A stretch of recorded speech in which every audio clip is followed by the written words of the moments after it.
The Kelthar conglomerate, a coalition of several powerful alien species, had spent years studying Earth from the far reaches of space. Their sophisticated surveillance systems had been tracking the planet for decades, analyzing the chaotic broadcasts that humans sent into the stars. Their wars, their confusion, their disarray. To the Kelthar, Earth was a mess. A fractured planet filled with primitive creatures who couldn't even agree on basic things like government or religion. They believed Earth would be easy to conquer, its people too disorganized, and weak to mount any serious defense. The Kelthar were a proud species, having conquered countless worlds across the galaxy. They were technologically advanced beyond comprehension, with weapons that could level cities in seconds, and ships that could turn entire armies to ash with a single blast. They had no doubt that Earth would fall under their control quickly and effortlessly. The human race, they believed, was nothing more than a small, noisy planet of no consequence. With this in mind, the conglomerate began their invasion. Their fleet, an armada of sleek, dark ships designed for stealth, slipped into Earth's solar system, unnoticed, cloaking themselves from human detection. They would strike first, overpower Earth's primitive military forces, and then set up a puppet government that would fall in line. The plan was simple and efficient. The Kelthar commanders were confident. They laughed amongst themselves as they looked at the barren, technologically backward Earth. It was the perfect target. No serious defenses, no real military might, just scattered resistance from a few nations that were more concerned with fighting each other than with preparing for an alien invasion. The fleet's leader, Commander Zareth, sat in the dimly lit command center aboard the flagship, staring at a holographic map of Earth. His sharp features tightened into a grin. "This will be an easy conquest," he muttered to himself. "They won't know what hit them." His subordinates nodded in agreement. They had no reason to suspect that humanity's chaotic nature would prove to be anything but a nuisance. As the fleet moved into position just outside the orbit of the moon, the Kelthar began their first wave. Dropships, packed with elite soldiers, were released from the belly of their massive warships and began their descent toward Earth's surface. They aimed for strategic locations, major cities, military bases, and areas that housed valuable resources. The aliens expected to land, subdue any resistance, and take control within hours. Their technology was vastly superior, and their soldiers were trained for such missions. To them, this was no different than every other world they had conquered. But what the Kelthar failed to account for was something that didn't show up on their advanced scanners: the sheer unpredictability of humans. The chaotic nature of Earth was not a weakness, it was a strength.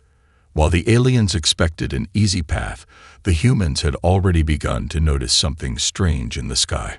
On the ground, a ripple of awareness spread quickly. News outlets began reporting unusual celestial activity, and amateur astronomers picked up on strange gravitational patterns. Governments took notice, though they did not want to raise alarm prematurely. But the quiet warnings from human eyes turned into action. Across the planet, as the first Kelthar ships broke through the atmosphere, Earth's first line of defense was already being formed, a defense the Kelthar could never have anticipated. The Kelthar fleet descended into Earth's atmosphere without any significant resistance. Their ships, designed to operate with perfect stealth, had bypassed the planet's rudimentary detection systems. They moved through space with calculated precision, approaching from the far side of the moon, where no human instruments could detect them in time. The invasion was unfolding exactly as the Kelthar had planned. Yet, something unexpected was beginning to stir on the ground below. On Earth, scientists, amateur astronomers, and even casual skywatchers began to notice anomalies in the night sky. Gravitational shifts, subtle, but undeniable. The slight variations in the orbits of satellites, radio signals, once static, began to show strange patterns. At first, it was dismissed as an odd quirk in the Earth's magnetic field or a minor celestial disturbance, but the alerts began to stack up. A handful of observatories, scattered across the globe, recorded odd readings. But it was a small group of people on the fringe who first pieced it all together. Amateur astronomers from the United States, China, and Europe compared notes online. They noticed a pattern. Something wasn't right. One by one, more confirmed sightings of unidentified objects drifting close to the moon. Something was out there. The reports began to surface, first as rumors and online posts, and then in earnest. And just like that, Earth's defense network went into a state of alert. The governments of the world acted quickly, though not in a coordinated way. Disjointed intelligence networks scrambled to figure out what was happening. Most thought it was just a cosmic anomaly, a stray asteroid, or maybe a series of unknown satellites. Nothing worth worrying about.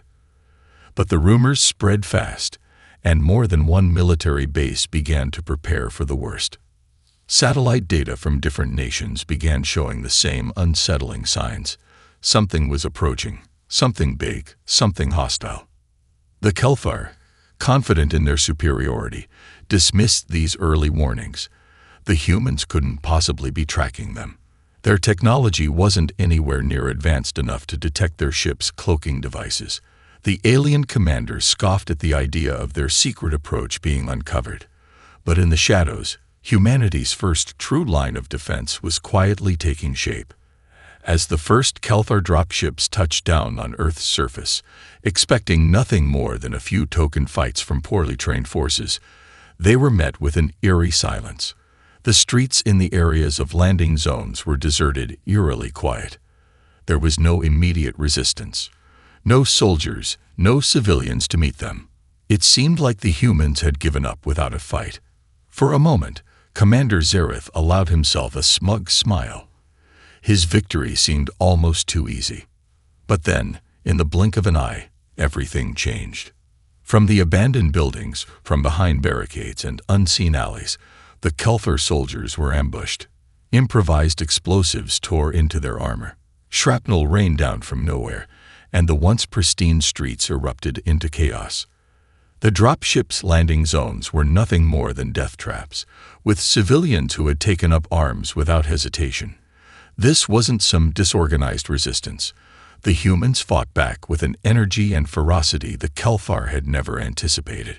The Kelfar had been trained for battle, but their enemy wasn't following any of the rules they understood. These were not the tactics of a weaker species.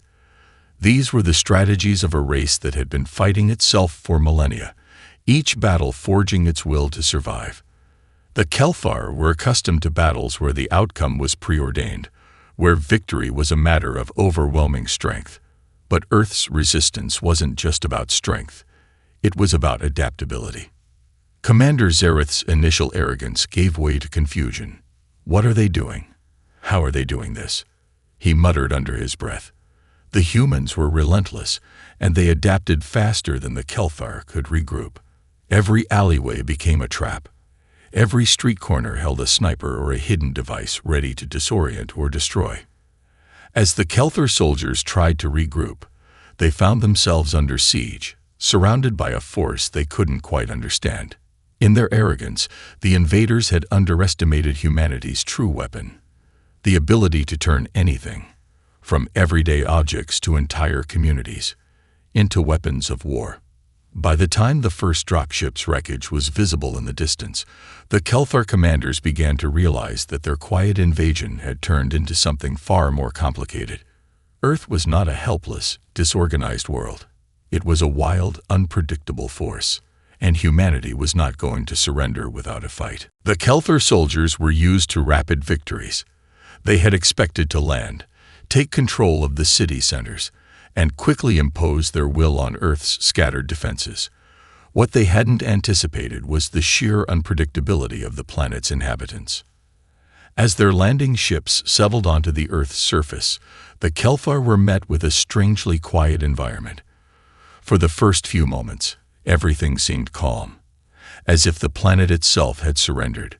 The cities were empty, the streets devoid of the usual hum of traffic. The soldiers stepped out of their ships, weapons drawn, scanning the surroundings for any sign of life. But before they could even react, the first of the ambushes hit.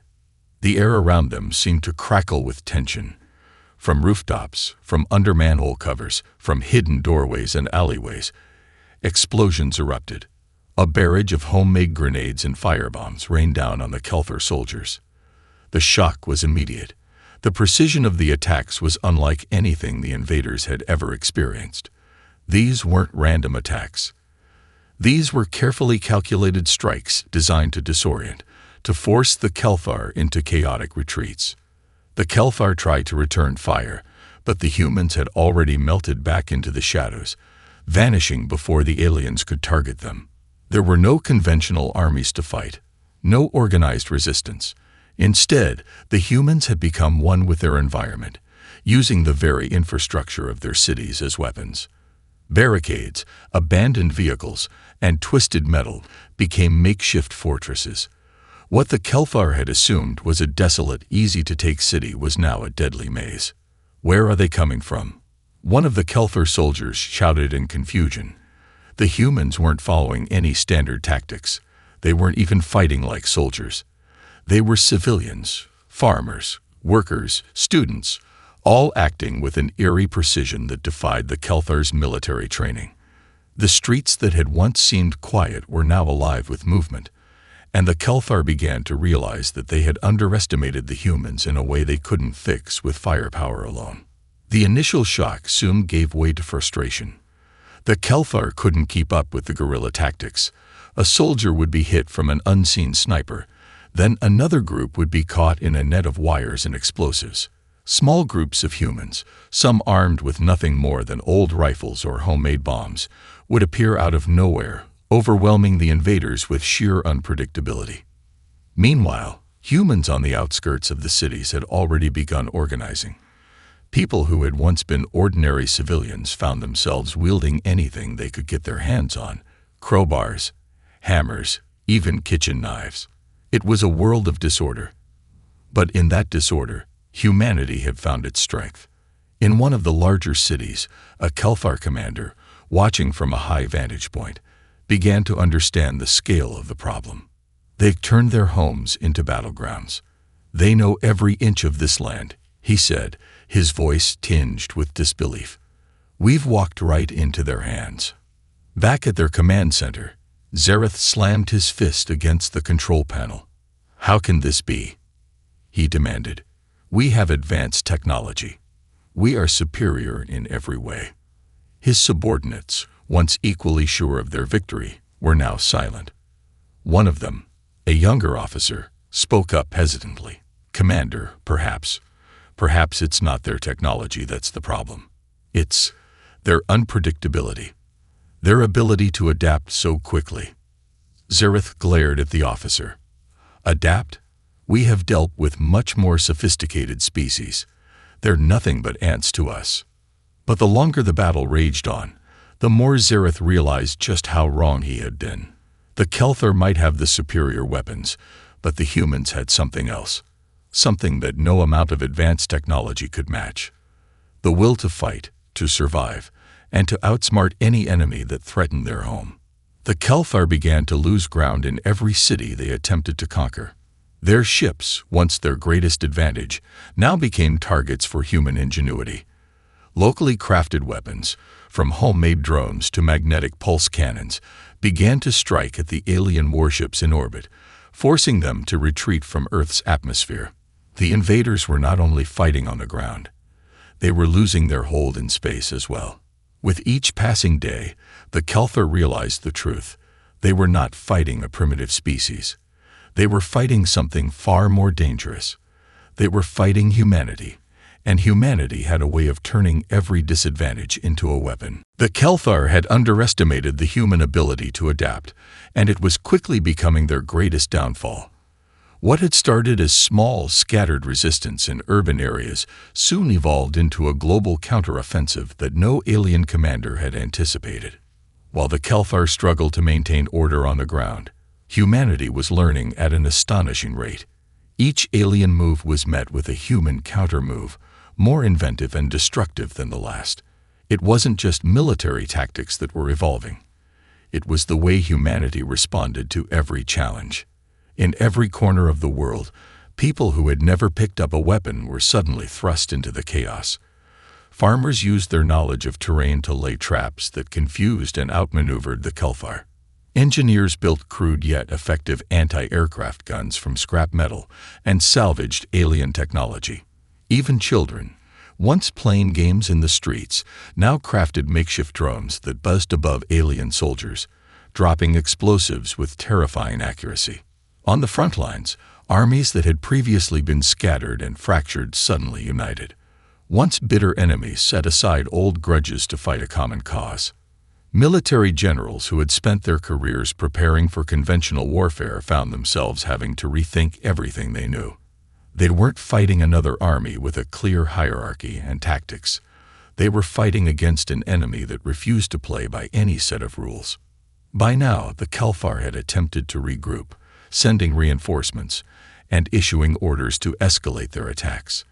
But their advanced technologies and battle strategies, which had worked so effectively in other conquests, were quickly rendered useless. Earth's inhabitants, through sheer necessity and their ability to think outside the box, had turned the invaders' own tools against them. The Kelfar had relied on high-tech surveillance and communication systems to keep track of their forces, but these too were being hacked. Humans, who had once been limited by outdated military technology, now had access to alien communication networks. Cyber warfare experts and rogue hackers worked together to disrupt the Kelfar's command structure, scrambling their communications and sending false signals across their networks. The invaders' once coordinated strategies dissolved into chaos as their leadership became increasingly fractured. But it wasn't just technology that the Kelfar didn't understand. It was human spirit. In small towns and isolated villages, humans had adopted a strategy of psychological warfare. They turned their greatest disadvantage, the sheer chaos of their world, into a weapon. Propaganda, memes, and creative anthems spread like wildfire. What began as a few messages of defiance on social media became a worldwide movement of resistance. People painted murals of defiant slogans on buildings. The Kelfar ships that hovered over cities, once symbols of dominance, were now met with chants and signs that read, "We're not afraid." The human response to the alien invasion was quickly becoming legendary. The world's disparate cultures, languages, and divisions melted away in the face of a shared enemy. Civilians with no military training were carrying out surprise raids on Kelfar supply lines. Former rivals worked together, using their knowledge of local geography to set up ambushes. The Kelfar had no idea how to react to such a relentless, global uprising. In one particular area of resistance, a group of engineers from all over the world, a mix of scientists, students, and mechanics, gathered to develop a way to strike back at the invaders in space. Using what they had learned from captured Kelfar technology, they engineered a makeshift rocket that could be launched from Earth. The plan was audacious and dangerous, but the team had no choice. If they didn't act, the Kelfar would gain complete control. Meanwhile, the Kelfar commanders, once so confident in their victory, began to show signs of panic. Their ships were being attacked in orbit, and their ground forces were bogged down in cities that seemed to never run out of new tricks. They had underestimated the power of human resilience, and now they were paying the price. Commander Zareth, pacing in his flagship's war room, realized the full extent of the disaster. "This isn't a war. It's an infestation," he muttered, frustration evident in his voice. "They're everywhere. We cannot keep up with them." For the first time since the invasion began, doubt began to creep into his mind. He had believed that the Kelfar were unstoppable. But now, it seemed that Earth was the one force the Kelfar were truly powerless against. Commander Zareth had been watching the situation on Earth deteriorate with growing disbelief. What had started as a flawless plan, an invasion that should have taken mere days, was now a month-long struggle with no end in sight. The humans were unlike any enemy the Kelfar had ever faced. They weren't just surviving. They were evolving in real time, adapting with every defeat and every new challenge. Despite their technological advantage, the Kelfar found themselves at a crossroads. Earth's cities were in flames, but their forces couldn't push forward. Every military operation ended in unexpected ambushes. For every Kelthar soldier that fell, the humans seemed to multiply in number, drawing on the most unlikely of resources. A hidden warehouse of weapons here, a forgotten military bunker there. The humans had an uncanny ability to turn the tides in their favor. On the ground, the Kelthar were no longer fighting isolated groups. They were fighting a unified front, with civilians and soldiers fighting together as one, fueled by the singular desire to protect their planet. They couldn't be reasoned with. The alien invaders had underestimated the depth of humanity's resolve. Yet it wasn't just on the ground that things were changing. Earth's forces were beginning to make a serious dent in the Kelthar's technological supremacy. The stolen Kelthar weapons, once seen as primitive by the invaders, were now being mass-produced and improved. Earth's engineers, using whatever they could salvage, had learned how to reverse engineer the alien technology. What had once been a mystery was now becoming a new weapon, a weapon humanity was learning to wield with growing efficiency. In orbit, the situation was growing even more dire for the Kelthar.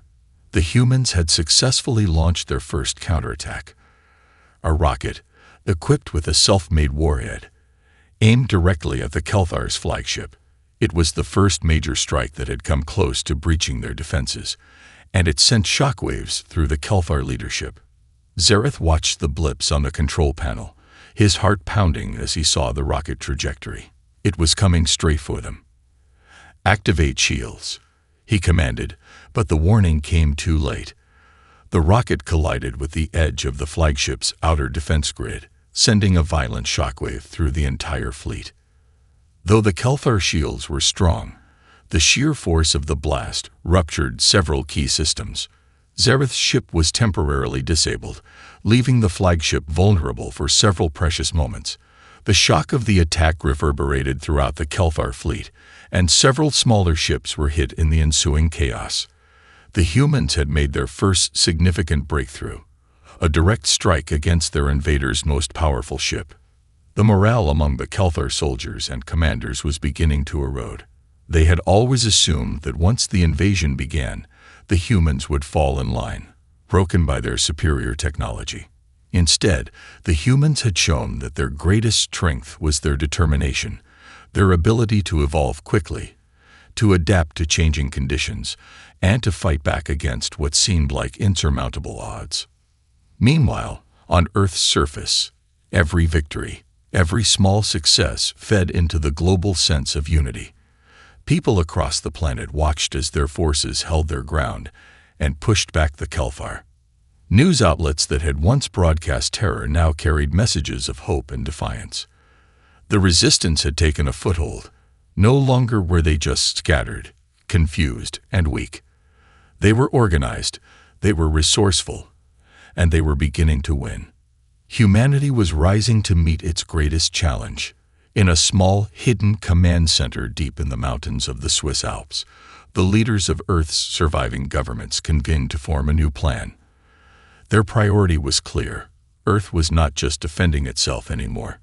The objective was now to take the fight to the Kelthar and push them back from their own planet. The idea of a counteroffensive had gained traction. Humanity would fight, not for survival, but for victory.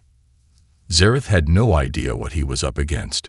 He was facing an enemy unlike any he had ever fought, and for the first time since his fleet had arrived in orbit, his certainty was wavering. The Kelthar were not invincible. They were not unstoppable. And the longer they stayed on Earth, the more the humans would rise to meet them. The Kelthar might have the advantage in technology, but the humans had something far more dangerous: the will to never give up. And that was a force the Kelthar had yet to understand. The Kelthar had always prided themselves on their technological supremacy, but now, as they watched Earth's forces escalate in both tactics and ingenuity, doubt began to creep into their ranks. They had underestimated the human spirit, and it was beginning to cost them dearly. The flagship, still reeling from the rocket attack, had failed to regain full operational control. Zareth's once unstoppable fleet was in disarray, scattered, and on the defensive. And worse yet, the humans were learning faster than the Kelfar had ever anticipated. The tables were turning, and Commander Zareth could feel the grip of defeat tightening around him. The fleet's position in orbit was no longer secure. The human counterattacks were becoming more frequent, more precise, and they were now coordinated across the globe. What had once seemed like a spontaneous, disorganized resistance was now a meticulously planned, global effort to reclaim Earth. The time for a defensive strategy was over. If the Kelthar were to hold on to their invasion at all, they would need to take the fight to humanity directly, to crush their will before it became unstoppable. On Earth, the first major wave of the counteroffensive began. For months, humanity had fought back in small, localized skirmishes, but now it was time for something more grand. Military leaders across the world had spent every waking hour coordinating a unified response. What started as a desperate defense was now a global rallying cry. The message was clear. Humanity was no longer fighting just for survival, but for victory.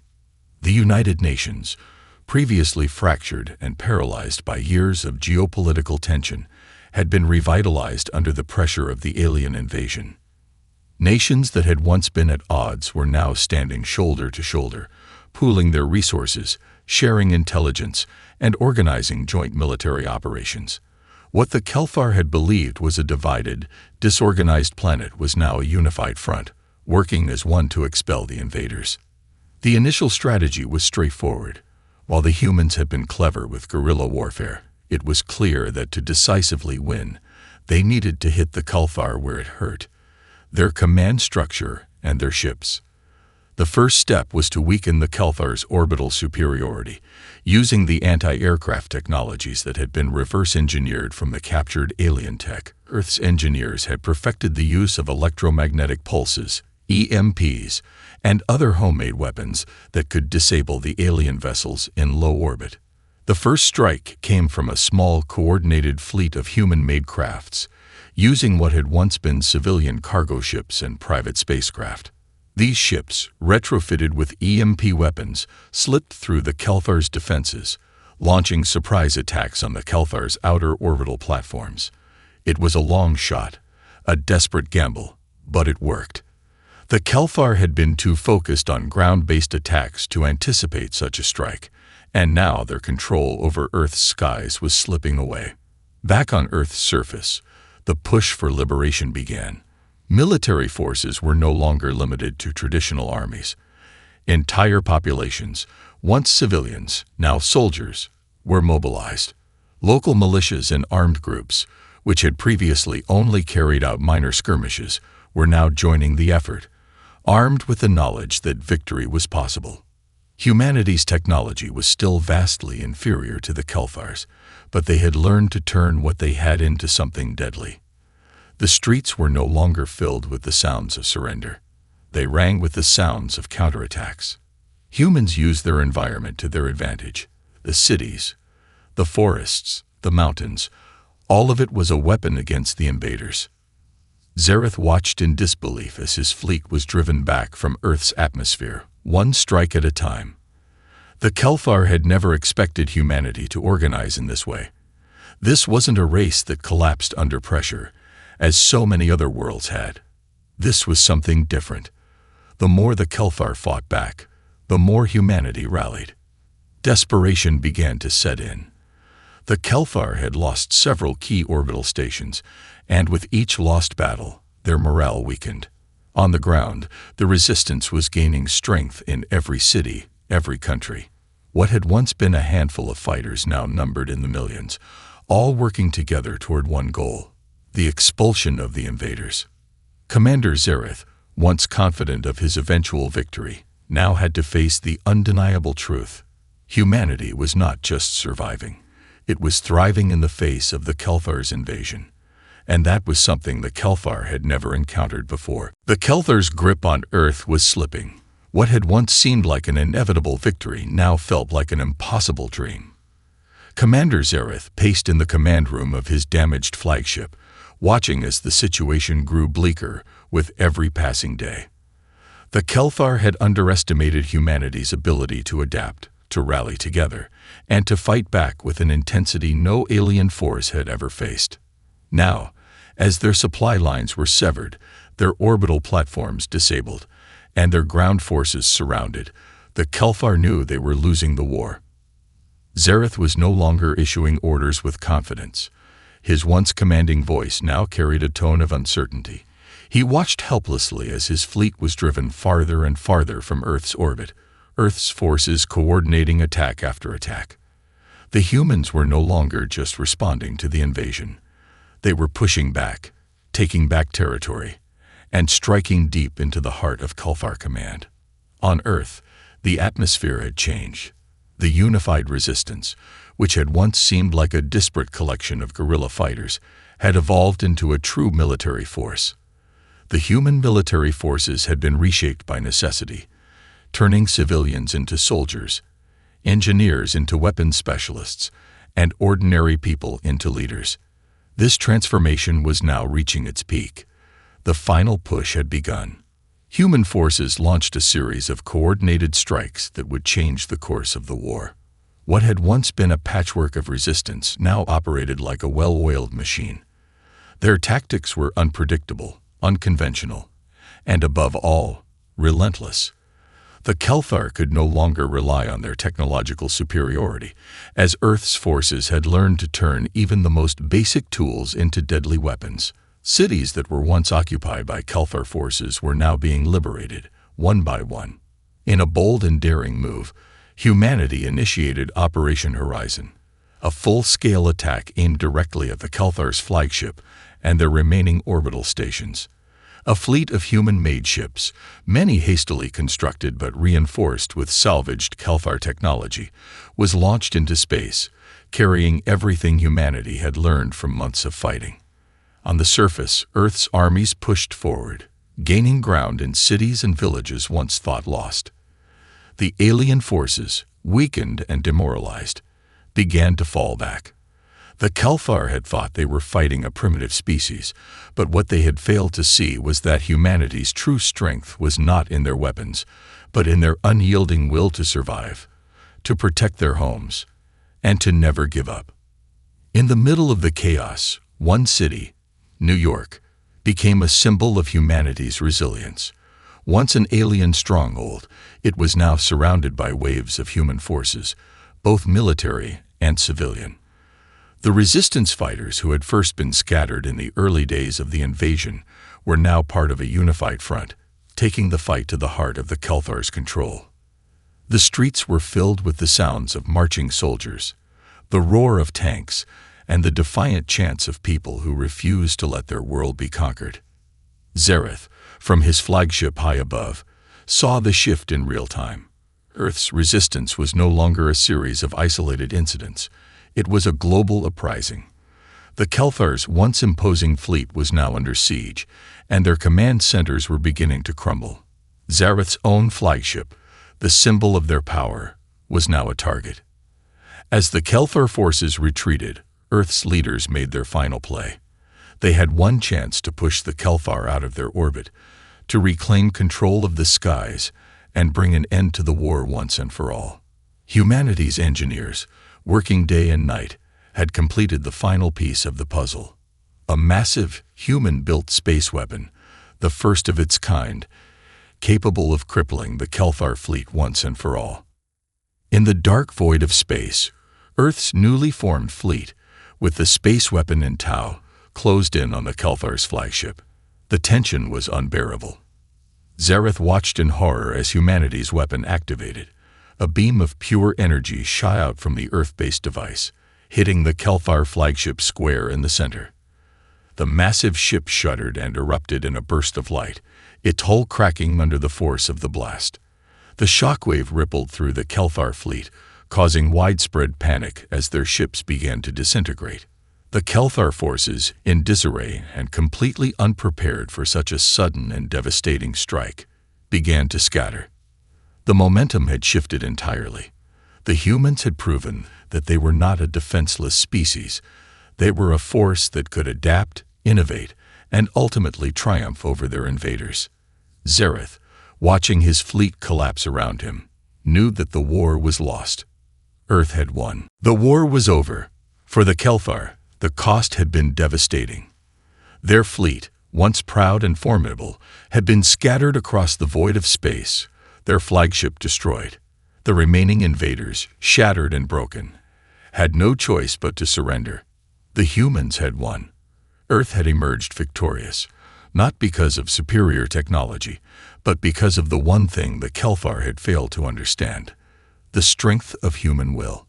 Commander Zareth stood in the ruins of his command center, gazing out at the vast emptiness of space. His mind raced, trying to make sense of the impossibility. His people had invaded hundreds of planets, brought entire civilizations to their knees, and yet Earth had proven them all wrong. It wasn't their firepower, nor their advanced weapons, but the unyielding spirit of humanity that had sealed the Kelfar's fate. On the surface of Earth, celebrations erupted. The streets of every major city were filled with jubilant crowds, waving flags and banners. There was music, dancing, and an overwhelming sense of triumph in the air. People embraced one another, strangers sharing in the collective victory. After months of uncertainty, of struggle, and of loss, humanity had come together to expel the invaders from their planet. World leaders addressed their people, their voices filled with pride and relief. But there was no longer the sense of division or conflict that had once plagued Earth's nations. The unity forged in the fires of war had transformed the world. The once fragmented world governments were now united under the banner of a shared humanity. Every nation, every culture, had contributed to the victory. And now, as the dust settled, the world was rebuilding, stronger and more unified than ever before. But the battle was not without its cost. Cities lay in ruins, and the scars of the invasion would remain for generations. Despite the joy and relief of victory, there was an understanding that the road ahead would be long and difficult. Yet, humanity had proven something extraordinary. It had proven that no matter how dire the situation, no matter how overwhelming the odds, they could rise, adapt, and fight for their survival. As the celebrations raged on, a small group of scientists and engineers worked in a hidden facility, deep beneath the Earth's surface. Their task was not to celebrate, but to ensure that the horrors of the invasion would never return.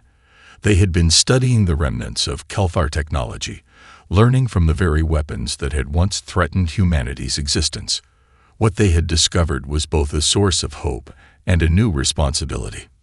Earth's leaders now had the power to rebuild, not just with the tools of their own making, but with the advanced technology left behind by their invaders. They had the ability to protect themselves against future threats, to explore the cosmos, and to ensure that they would never again be vulnerable. But they also understood the need for wisdom. Earth had shown the Kelfar that they could not be easily conquered, but humanity knew that with power came responsibility. In the quiet moments after the battle, as the world began to rebuild, the question remained: what would Earth's future look like? The war had been a turning point, a moment when the world had come together to fight for survival. But now, it was time to look beyond the rubble. What would humanity do with the lessons learned from their victory? Would they use their newfound strength to explore the stars, to reach out to other civilizations, or would they turn inward, cautious and wary of the larger universe? For the first time in history, humanity had been forced to look beyond the boundaries of their planet. And now, they stood on the precipice of a new era, one where Earth could never again be considered defenseless. The Kelfar had underestimated them, and it had cost them everything. Earth, however, had proven something more powerful than any weapon: the will to protect their home, to stand united, and to never give up, no matter the odds. The dawn of a new era had arrived. An era where humanity would no longer be passive observers in the cosmos, but active participants in shaping the future. The invaders had learned a valuable lesson, one that would echo across the stars. Never underestimate humanity.